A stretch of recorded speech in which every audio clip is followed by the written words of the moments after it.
if you just kind of feel like you're rushing the process, alarm bells should kind of go off in your head and telling you, let's slow down. Let's be a little bit more methodical, thorough, and intentional. As the CEO of your job is to be that clear visionary, is to see what's around the corner. Hi, my name is Rohit Bassi, and welcome to the Quotient podcast, where we focus on the most important asset in your organization, your people. In this podcast, I'll be speaking with CEOs, investors, and executives from around the world to learn how they build high-performing teams. But before we get going, please be sure to hit that subscribe button. And if you like what you hear, give us a thumbs up and invite your friends and colleagues to also join the community. Without further ado, let's listen in. My guest today is Mark Sinatra, a 7-time Inc. 5000 CEO who is leading Aspen HR, one of the fastest growing PEOs in America. He's also a managing partner of ETA Equity that invests in search funds. Let's listen to Mark on how he builds great companies.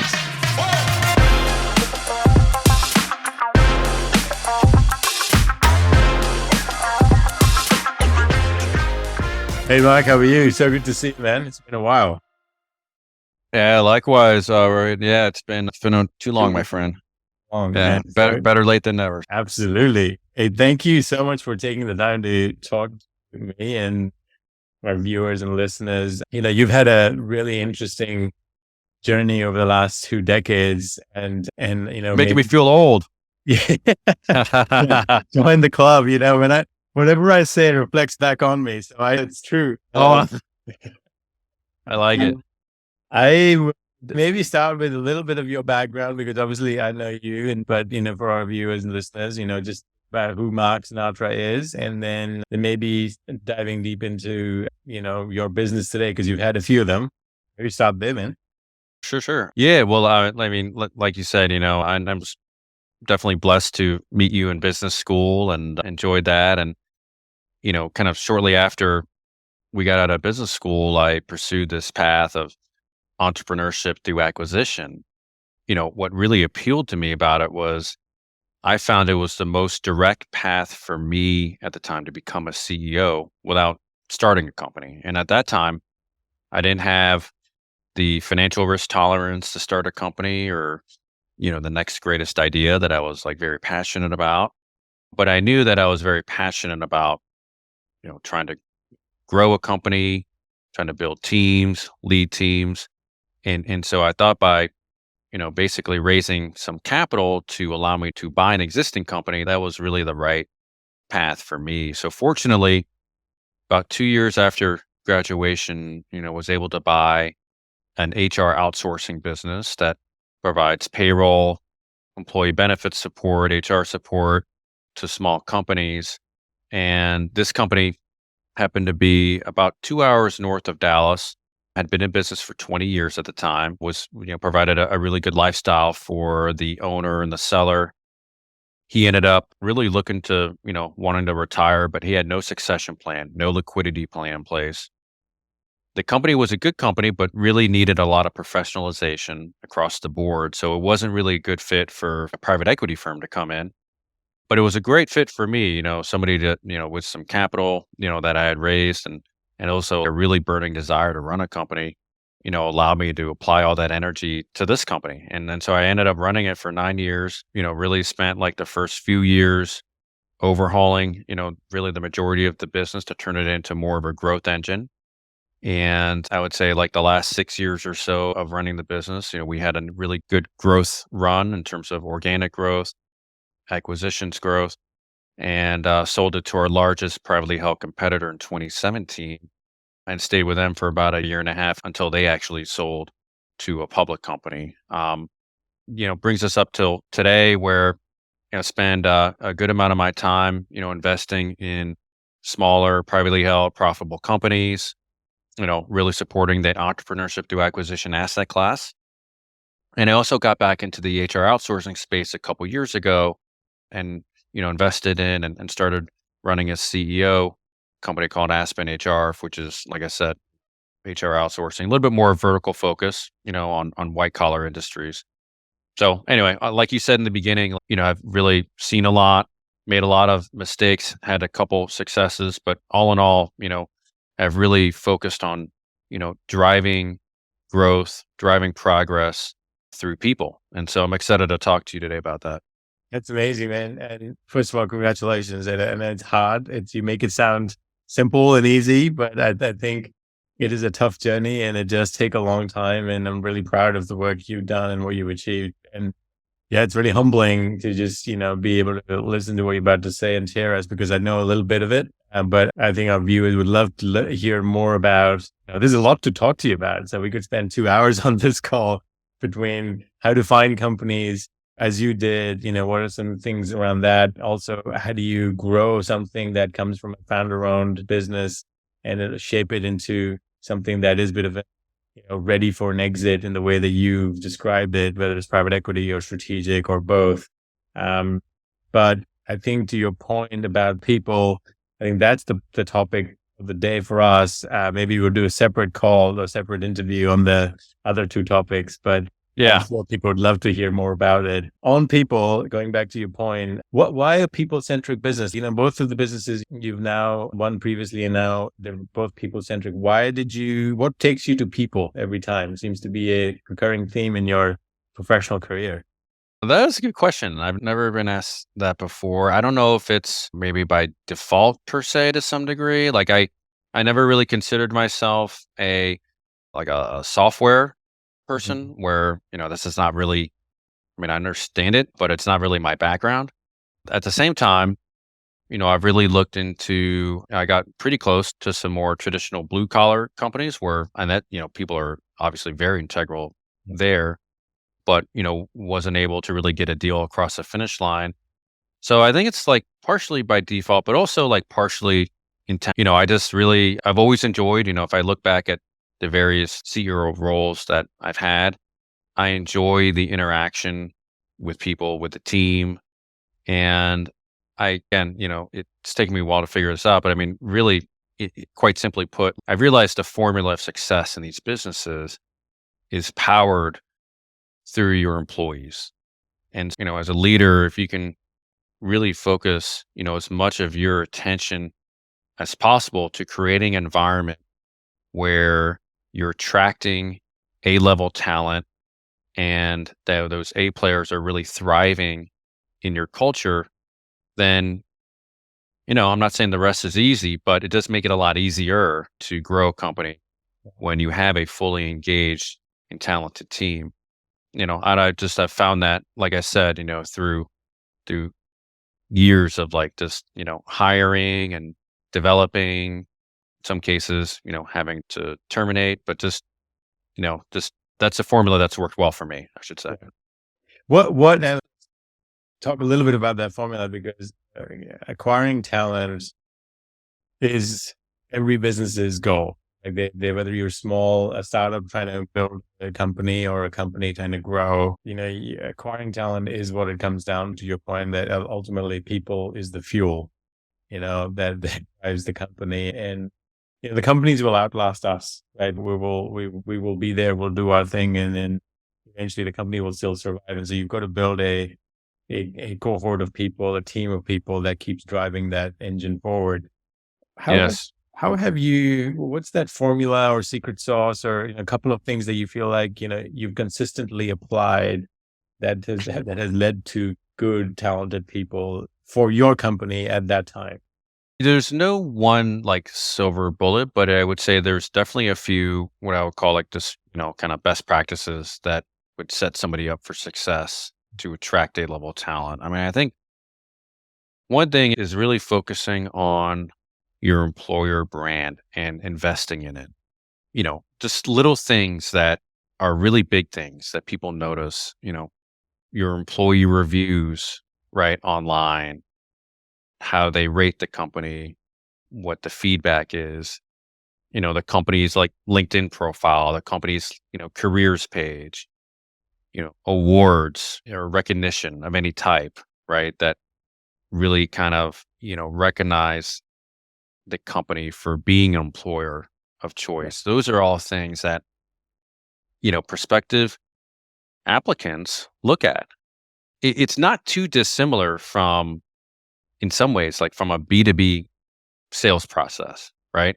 You've got to have the marketing and the brand that really appeals to your target employee. So that's first and foremost, because nowadays, similar to how a prospect, can do a significant amount of research on you or on your competitors before they even talk to you, the same is true for a potential new hire, right? So that's really important. You've got to nail that. The other thing too is I don't view hiring as a non-core competency. I actually view it as a core competency. And I take it personal to the degree where there's no one better than yourself to recruit talent Yeah. as a CEO, right?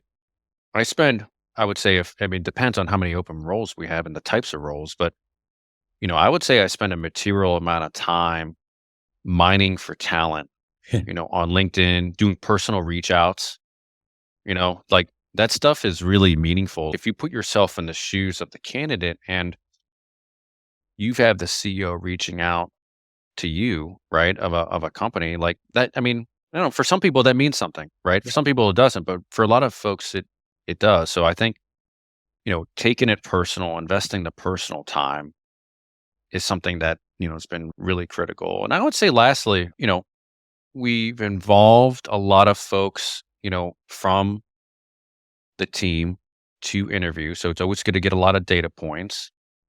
We work very hard. A metric that we track is number of open positions filled by an employee referral, right? Because what that says is that, well, first, we'll give a little reward or spiff, if you will, to the employee. A lot less than paying a recruiter, right? Nothing against recruiters, but the cost can add up, right? But it shows that you've created already a very engaging workforce, a strong company culture, right? That's something that, that people want to be part of. And there's no better referral source than having an employee of your company that has actually worked with this person in the past, right? So you're getting like real live data on, what's the experience like to work with this prospective, job applicant. So we've had a lot of success there. One last thing I'll share on this also is, and everybody's got, there's a lot of different profiling tools out there and they each play a role, but, I've used something called predictive index for years that has allowed us to kind of benchmark, ideal behaviors based on the type of position. It's not this, definitely not the sole thing that we would use to make a decision, of course, but it is a meaningful data point that goes into our decision process when we evaluate talent, is examining kind of the natural behaviors of that job applicant and how closely they're modeled to an A player in the same role. Yeah. That's amazing. There are a lot of nuggets there and ideas that highlighted. Just listening to you, the first bit that just sort of summarizing the first bit is more of an awareness, right? I always look at acquisition as a funnel, and it all started like a traditional marketing funnel, and I sort of tweaked it to call it the acquisition funnel, but it's still awareness in the front and what's out there about you individually as a leader, about the company ethos, company values. While it is still a lot less than somebody would wish to know because it's so much for private companies, it's not always out there. That said, there's a lot more than it used to be. And so I think that piece is really key to making sure that, and I think the way that you didn't say it, but I think you implied it, that there is an authentic way of doing it, being authentic about the values that you have, because often Yes. people get caught up in the marketing of it, but it markets itself when you do the right thing, isn't it? When you have that right culture and the right Yes. employee-centric mindset, then you don't have to do anything. Then it just writes itself. The story writes itself. The reviews write themselves, whether it's on Glassdoor or on LinkedIn or whatever. Yeah. And I think so building a culture that is focused on people automatically flows into all those channels, which then candidates can actually get a taste of, and being authentic. Because when the companies try to do it in a way that is sort of non-authentic, then the candidates very quickly, people are smart. I've always said that people are way smarter than most people, most employers give them credit. They'll sniff you Yes. out Oh, within 100%. 10 minutes don't feel good about this. And so I think staying authentic to that front end, as you described, the awareness piece, but doing the right things is much powerful, which would be a great way to attract talent. That's the attracting part of it. Then you sort of talked about Yeah. Yeah. the poaching part. Isn't, when I say poaching, it's actually proactively going out, which is where you spend so much of your time, which is now that there are people who might be looking at you or not, then you're dedicating your time because of your focus on people, right? So it starts at the top of the ladder, which starts with the CEO, is like, how much are you focused on getting the right people in and doing it yourself, leading the way? And so that's the second piece. Yes. The third piece is, well, what sounds like to me is a very interesting way and makes a lot of sense, which is that employee referrals has two parts to it. One is a almost validation of the candidates' qualities because, the employees have Hmm. worked with them. But two, your team's engaged to the extent that somebody comes into the company and they say, I worked with so-and-so, their onboarding becomes a lot easier. Their ability to blend into the organization becomes easier because everyone else also gets to know, hey, Mark referred that person. That must be, let's talk about it. It just, everything becomes easier. So it's not just the evaluation phase, but also downstream. And then the use of tools. I love tools. I've been using MBTI and culture index, predictive index. I think the notion of having tools is really key because it does add that it's not necessarily a decider. It's an input, like you said, an additional data source. Yes. So why not become more intelligent about the person, in so many different ways, whether it's through employees, through tools, through your own process. But it sounds like you've got a pretty consistent process. That's really a sort of step back. Sounds like you've applied that consistent methodology in order to go get talent. And that's what made you successful in finding great people to work with you. That's probably the key, isn't it? Yeah, consistency is key I mean, sticking to your process, that's worked. But I would also one thing I forgot to add is, and it goes back to actually what you said about the authenticity. It's critical, I think, to also be upfront. Here are things we don't do well as a company, right? And because you don't want a new employee to come into a situation with, different expectations, right?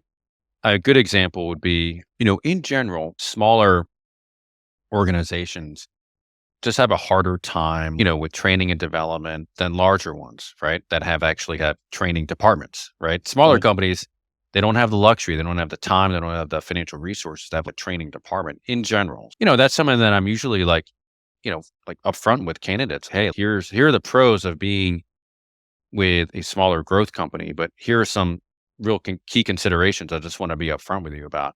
And so doing that, you kind of filter out, and folks can maybe self-select, and if they're honest with themselves, like maybe some of them really do want to be, part of a larger organization. And so you just try to eliminate situations where an employee can come into a new role, then, a month later they leave and because the expectations were misaligned. So you just try to eliminate that stuff to the best you can during the interview process as well, because, of course we're interviewing candidate, but it goes two ways, right? To Totally. your point. So Yeah. Yeah, I would say that, two buyers and two sellers at that table on that call. Both of them are buyers and both of them are sellers, like both the employer and the mm, candidate. And it's a big mistake when people, especially when you're recruiting, you only say, "Well, I've got the power because I've got a job." Yeah, that leads to a very bad long-term or even short-term dynamic because then the reality is that you would want the person joining your team to be fully aware. And I think part of when I grew up, we used to say these phrases, which I feel like we don't hear that anymore. Honesty is the best policy. I don't know if you used to say yeah, that. yeah, But yep, somehow that phrase is no longer getting used much. But I remember as a kid, especially in school, when we would get a little cheeky or somebody would do something like honesty is the best policy. And I think that comes back to this conversation that the more honest you are with your employees, but also people that are looking to join you, I think that shows. And then that also will then bring, as you said, the right person who is also, you who believes in that same value. And I think that is a key. Yes. And you can tell. And I think the more honest you are, of course, there is a limit to it. You're not going to divulge all your financial information and all the private. But what you're talking about is as it relates to the employee and as it relates to the company and its processes. Sometimes I feel like when you have talent and you talk about the gaps in the company, good talent gets excited about it because then they say, oh, wow, I can actually come help you. I can use some of my experiences to fill those gaps to help build you something. So talking about gaps is not just talking about weaknesses, it also giving them an opportunity to start thinking about how can they plug in and help you That's a build good a point. twofer, right? And so it helps them get to know the company and you and your values, but also it helps them to really maybe get excited. And I think that might be in itself a great selling point. Oh my God, and you didn't have to do the work. You just were honest. And as an employer, you were just honest about it. One question mark I have for you is, you brought this up a few minutes ago. Small, medium businesses are short on capacity, right? And there's not that many people to do, and there's always more Yes. work than people. But CEOs and hiring managers it feels like they're even shorter on capacity. And so when you say that you personally get involved in the recruiting and then you're, looking at different channels, you're probably getting involved in job descriptions and obviously front interview. How do you balance that? Because you've got the day job, right? You've got to go and deal with your current team and help them out and coach, mentor, manage them. You've got your customers and everything else the business throws at you, which you wake up every morning and, wow, what happened here? That's new. And so how do you manage that with this Yeah. proactive, mindful search for talent, especially when capacity is just not there? Yeah, I mean, it's a team effort, I mean, you have to have an engaged team, particularly like the hiring manager, of course, is actively contributing. Just speaking, for myself, I really view it being, talent attraction and retention as the most important priority that I can be working on because I feel like if I can, do that well, if I can help the company do that well, then everything else will really fall into place. So I mean, I do make it, an effort. I, you know, tend to focus more, of course, on positions that are in our budget that maybe it's, you got to get a sense of your hiring cycle. But I mean, 3 months out, 2 months out, before they're supposed to start, just making sure we've got a good, kind of crop of folks, we can talk to about those roles. Tactically speaking, day to day, week to week, I spend a lot of time on, like I said, LinkedIn, maybe like in between meetings, between calls, just, kind of perusing, kind of different profiles. And if there's some candidates or folks that I come across that kind of pique our interest, sending that to the hiring manager. But I guess like the long story short is I just make it a real priority, really up there with if I had a call with, a sales prospect or a call with a large client. I mean, like spending time on talent is for me is it's just right up there. So So do you, practical perspective, are you able to do more of it because you have systematically hired people in functional roles so they can deal with a lot of the customer type issues? So it frees up more of your time to look at the next wave of talent coming in. Is that the way you've done it? Or is it more that, because you created it such a priority, you effectively said, guys, I'm only going to allocate 2/3 of my time to ongoing business topic, and consciously as a practice, you said 1/3 of my time. And maybe it's not mathematical as I've described it, but sort of yeah, from a I mean practice. it's all like it's kind of like the chicken or the egg in the sense that Yeah. the higher quality team that you have built around you as a CEO, the more time you can have to work on the business. And I view like talent attraction, talent development, retention, like that's working I mean, it's working in the business, but it's really like working on the business, right? Yeah. Particularly, there's some roles that I know we're not hiring for this year, but like next year, I can kind of foresee, okay, we may need somebody like this, and like Yes. just initiating contact with building a relationship, right, Yeah. with Yeah. that person. You never know, right? So that's to me like that's working on the business. But to your point, like the only way I can really do that is if I'm not spending 90% of my time firefighting or working in the business. Of course, like those things are really important and they happen, but I'm thankful and I'm grateful that I've got, a strong team that is really focused on day to day that allows me to spend more time working on the business. But you can't get there until you have, that strong, reliable team around you. So, I mean, such a good way of putting it, working in versus working on the business, right? So as CEOs or divisional leaders or functional leaders, whatever your, role is, how much of it is you're working in the business or in the team versus on it is just such a nice way to think about it. Because how often does it happen that, you know, team leaders or, sometimes you do have to do it, but how often does it happen that you find that CEOs or CXOs are so deep in the business that they're actually not working on it? They're not thinking about the long-term view. But what's amazing about what you're saying is, you obviously are looking well beyond your immediate needs. And so my question for you is, how do you obviously there's an annual I'm guessing there's an annual strategy session or planning session where you know what you need budget wise this year in terms of human capital, right? What talent you need. You've got an organizational design looking at how would they help you deliver on your strategy.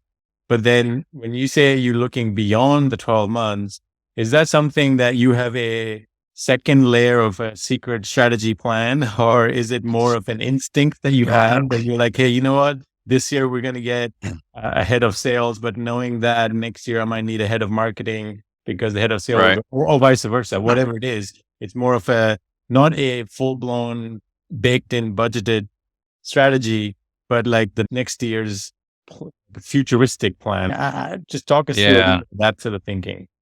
Yeah. I mean, it's partly instincts, but it's also partly related to strategy evolution of the business and Mhm. where you believe the business will be at the end of the year and just what needs the business will have based on that for the following year.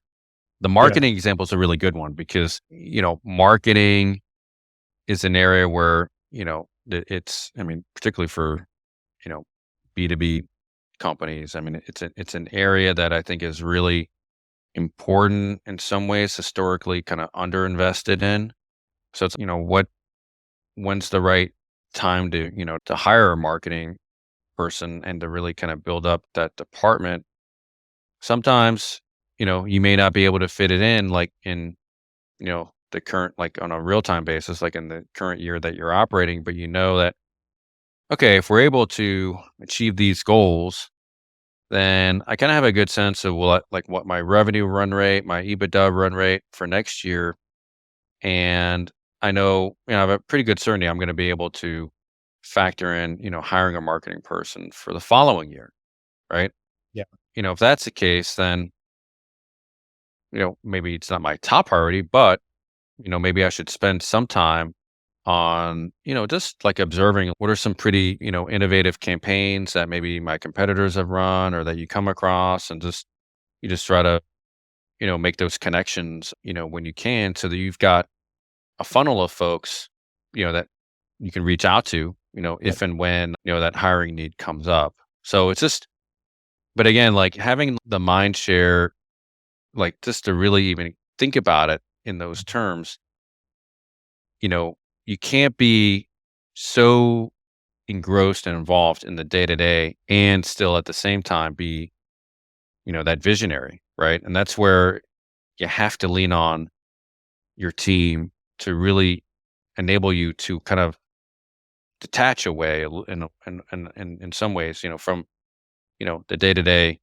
business to think down the road, because as a CEO, I mean, that's really one of the main parts and responsibilities of your job is to be that clear visionary, is to see what's around the corner, right? And it's one of those things that only the CEO should and could, be able to really do that, to be that visionary.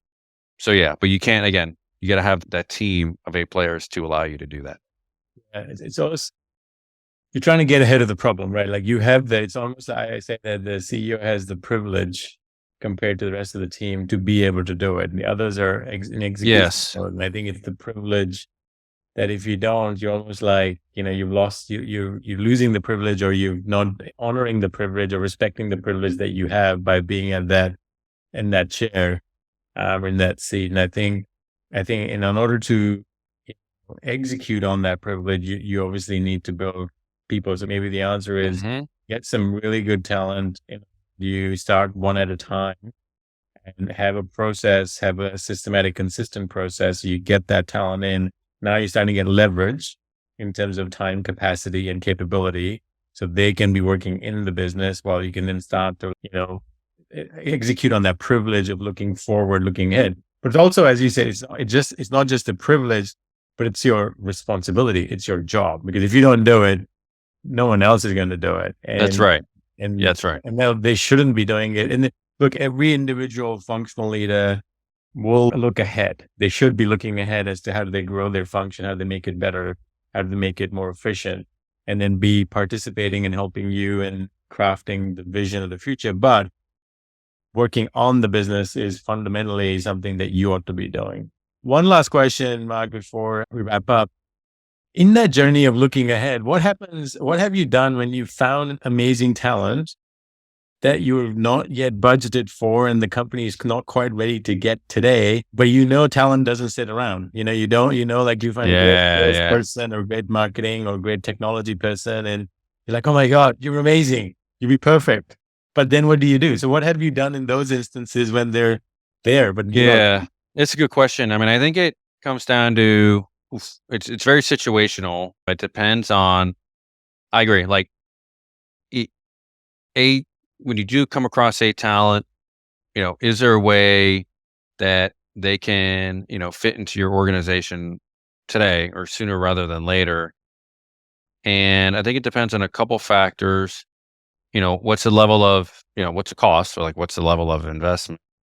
Are there other, kind of like areas within the company, right, where you're like already, or you maybe kind of, if you're having a great year and say it's, June, and, you're, way outperforming on revenue and expenses, then it's certainly easier to like digest, right, and to make an impactful hire because of that. But if you're like really underperforming for whatever reason, those are things that, you have to really kind of closely evaluate and say, well, this may set you back even more.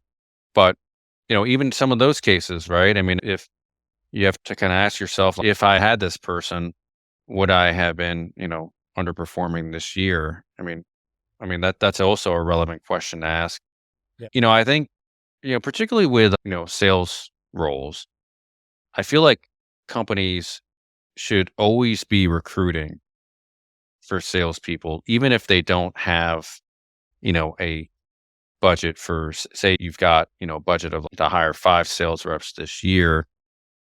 You've already hired the 5, but, you come across somebody who is just rock solid, right? A player, you know, that is really, I kind of view it, and folks may disagree on this, but that's, potentially, I mean, that's really an investment, right? You're Mhm. making that investment that you would expect, some level of, kind of consistent, permanent return on.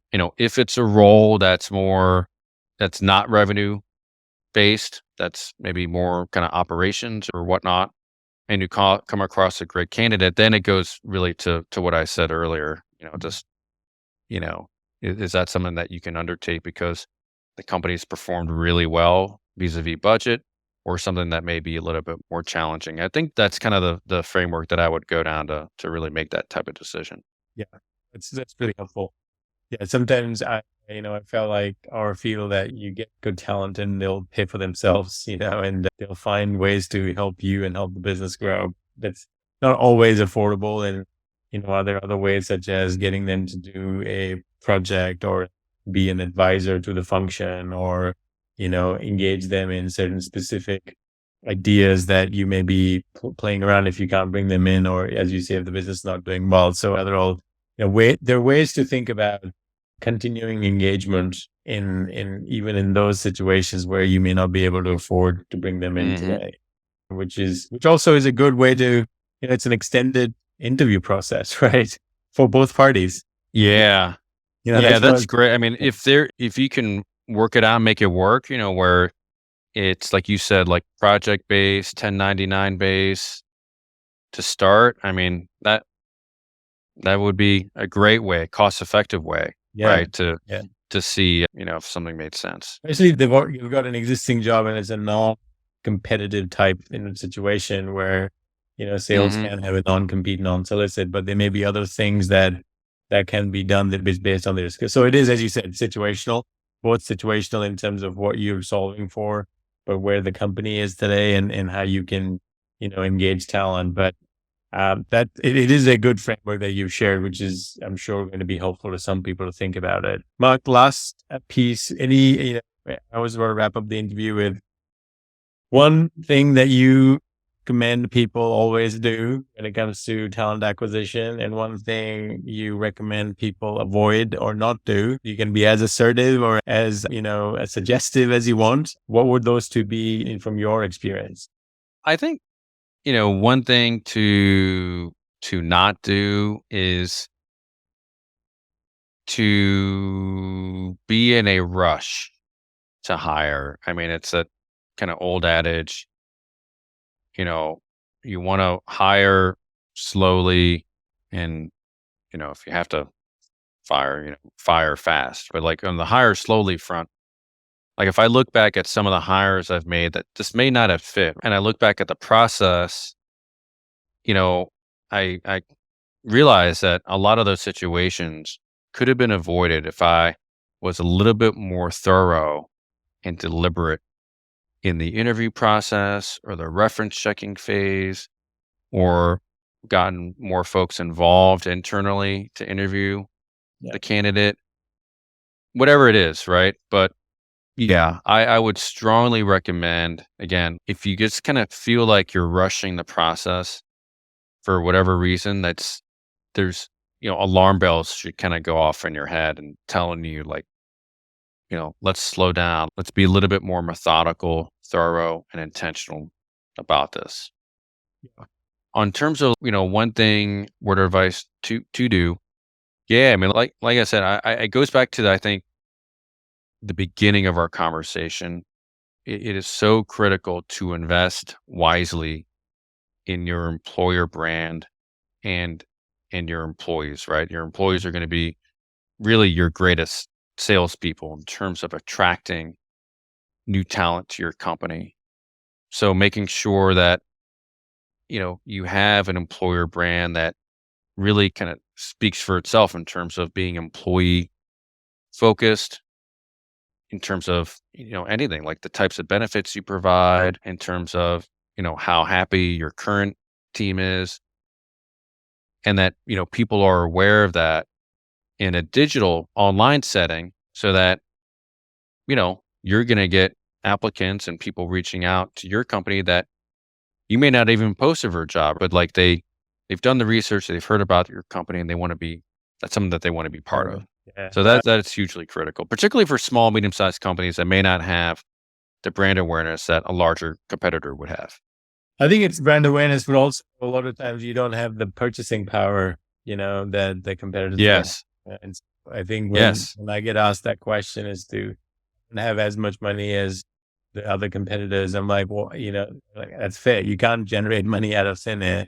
And how do you, I think this is a great tool and asset to have that complements whatever compensation you give, it's the values, it's the caring of the people, because talent does want to be nurtured and they want to be in an environment where they feel like part of a team. They feel, they'll be valued and respected. And so the more you can just keep doing that work, again, going back to the point, you made in our conversation, being authentic with it, I think then it'll go from there. Mark, thank you so much for sharing your thoughts, walking us through some of your principles and practices.